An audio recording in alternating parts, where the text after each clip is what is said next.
Yo, what's happening, guys? Welcome to a brand new edition of Rave Diaries and Tower Block Tales. Hope everybody's cool. As always, before we get going, I just want to thank you all for locking into previous videos and all the likes and comments and shares and subscribes and everything else that I've been seeing going on from you guys supporting what I'm trying to do here. So thank you all. Today's episode, so we're going to give you a bit of this today. This is Rinse 20, mixed by yours truly, Uncle Doug's.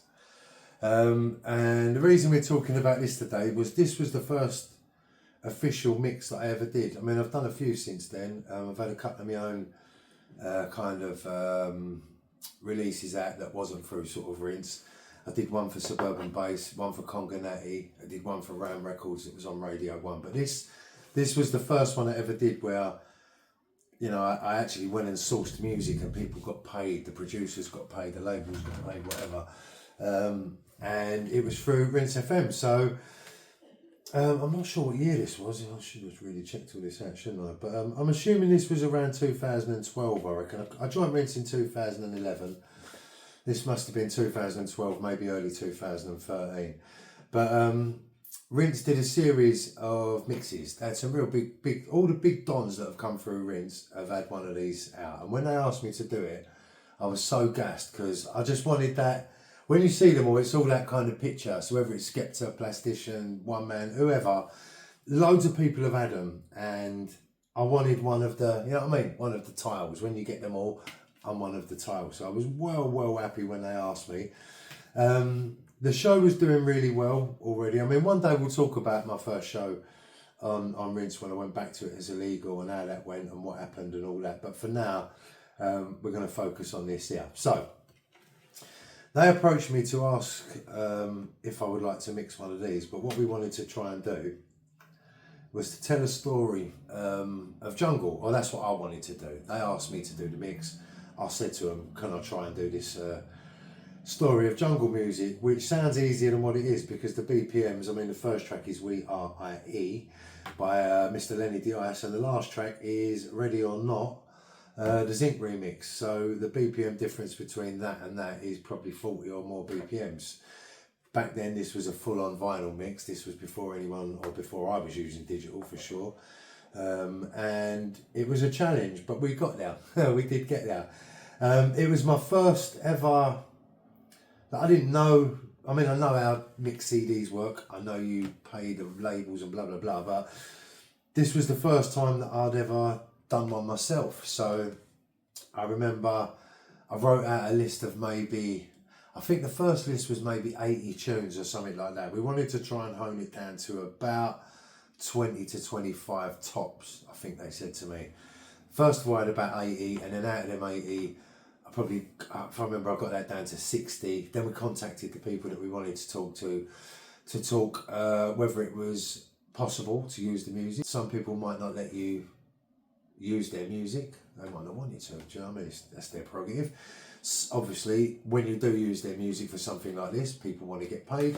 Sometimes it's within budget, other times it's not in budget.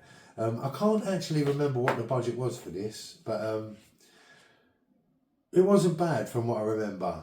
Everyone got paid all right. All the people whose tracks I used, whoever owned the rights to the tracks, they got paid all right for this CD. I do remember that. I'll run through the running order quickly. We Are I.E. Lenny Diaries, A London Something, Code 071, Body Snatch Euphony, which is Just For You London, Baptised by Dub, Why, Set Me Free remix, Walking in the Air, Can You Feel the Rush, Gonna Be Alright, Valley of the Shadows, Breaking Free, Burial, Dubplate, Code Red, Pulp Fiction, Roll On, R-Type, Quest, 44 Mag, Bambata, and Ready or Not. So as you can tell, it went from like what some people say is the first jungle tune, We Are I.E., right the way through to Ready or Not, the Zinc remix. And from what I remember, mostly everyone that I contacted was happy to have their tune featured on it. It was just whittling it down to what I wanted, also what fitted the story that I wanted to tell. So that was what I whittled it down to, is 21 tracks.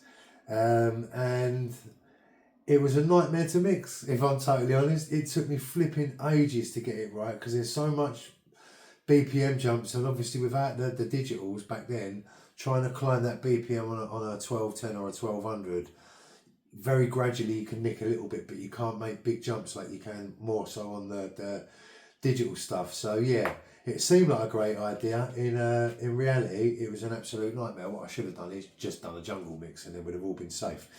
But yeah, it was. I went to Rinse to mix it. I remember that, and it took me a few attempts to get to it. I must admit, it wasn't. I didn't just nail it first time, but I got there in the end, obviously, because I've got the product here. When I open it up, I mean, I was happy with the colour as well. I do like the little pink colour.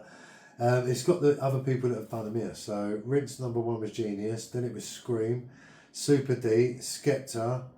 God, my eyes are getting bad. Paleface, Plastician, Spyro, Alexander Nutt, N-Type, Marcus Nasty, One Man, Kismet, Youngster, Roscoe, Ben UFO, Elijah and Skilliam, Mark Radford, Icicle, and then me, Uncle Doug. So you can see I was in really good company. That's why I was so happy to get asked. And then in the on the inlay here, there's a little bit about my story as to who I am and why I did this mix. But rather than read it out, I'll photograph this and I'll put it up in case you want to read it. But yeah, that's it there. You know what I mean? You can see that now, I'm sure. So yeah, that's the story of Rinse 20, Uncle Doug's. That picture there on the front, I remember we was in studio. We was at the studio in Brick Lane in this day here, and that picture there of me on the front in my old granddad cap. That was famous for a little while, that granddad cap. The studio was in Brick Lane in these days, and me and a guy called T. Williams, who did Rinse 21, we both went and had our photos done on the same day. And basically, we walked round to the top of Brick Lane. If you get to the top of Brick Lane and go straight over, just on the right there, that's where I had this photo taken. Every time I drive past there, I think of this. And that cap, I went through a phase of wearing that granddad cap for quite a while. It became quite famous for a little while because I never took it off my head. But yeah, that's the story of Rinse 20. Thanks to Rinse for letting me mix this because it lives forever as part, like I say, it's a tile in the... I don't even know how many they actually done in the end. I don't even know if they still do them. I don't think they do. Pretty sure they don't. But yeah, when it was a thing, this was a thing. To be asked to do this was a thing. And yeah, it was a proud moment, and I'm glad that I've got one here. Funny enough, this was the one that I gave to me dad. Look, it says on the back, to Daddy Doug's from Uncle Doug's. Yeah, RCFF. So this is my dad's copy that I gave to him. I've commandeered it back to do this video. But anyway, yeah, big up everyone at Rinse. Shout out to G, all the family and the gang. Thank you for this. And it makes another episode of Rave, Diaries and Tower Block Tales. So, thank you to everyone that's locked in. Don't forget to leave your comments and all that underneath any of the videos that you feel a bit of an association to, or you've got your own story or version of. And don't forget to subscribe. Yeah. Thank you to everyone for watching. Peace and love. We're out of here till the next episode.